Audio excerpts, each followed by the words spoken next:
canal Bora Ver traz hoje o que de mais importante aconteceu no ano de 1985, um ano que ficou marcado para os brasileiros como o ano em que a esperança não morreu. No dia 19 de setembro de 1985, o México foi palco de um dos piores terremotos da história.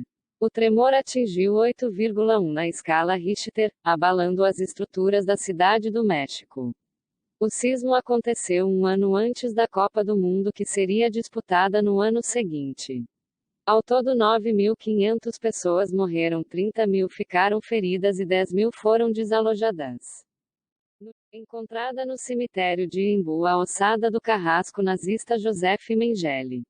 Ele morreu em fevereiro de 1979 em Bertioga.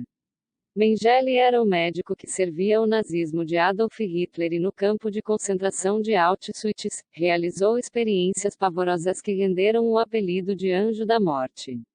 Encontrada, quase 75 anos depois, foram encontrados os destroços do Titanic, navio que afundou em sua viagem inaugural a 3.800 metros de profundidade.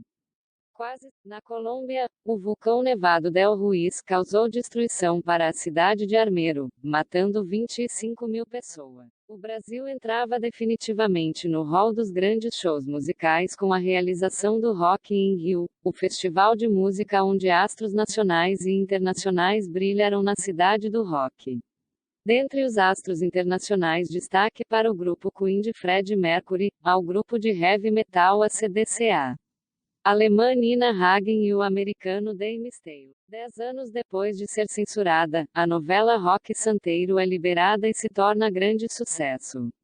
Escrita por Dias Gomes, a novela bateu recordes de audiência, com um elenco onde se destacavam Lima Duarte, com seu inesquecível Sinhozinho Malta e seu bordão "Tô certo ou tô errado", e Regina Duarte. E no papel da viúva porcina com suas roupas exageradas.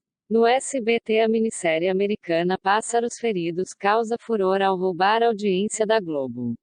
No ano que completou 20 anos, a emissora carioca ainda presenteou o telespectador com a adaptação de O Tempo e o Vento, de Érico Veríssimo e U.S.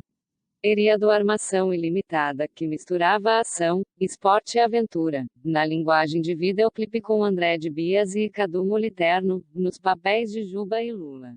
Numa das maiores tragédias da história do futebol, 38 pessoas e feridos indeterminados ofuscaram a decisão da Liga dos Campeões de 1985, entre Liverpool e Juventus, pois o mundo foi apresentado aos terríveis hooligans, um grupo de torcedores que aprontavam arruaças.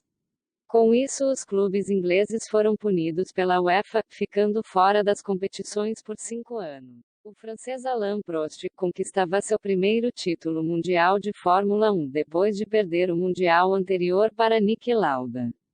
Prost venceu 5 corridas. Ainda na F1 85, Ayrton Senna conquistava suas 2 primeiras vitórias, Portugal e Bélgica.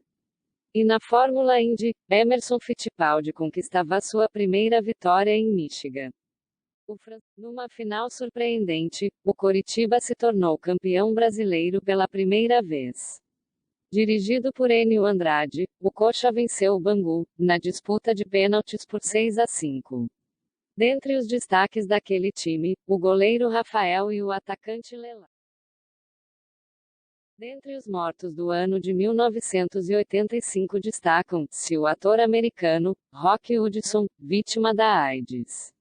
O genial Orson Welles. A escritora Cora Coralina. O ex-presidente Emílio Garrastazu Médici, e o pintor Marc Chagall, contemporâneo de Pablo Picasso e Joan Miró.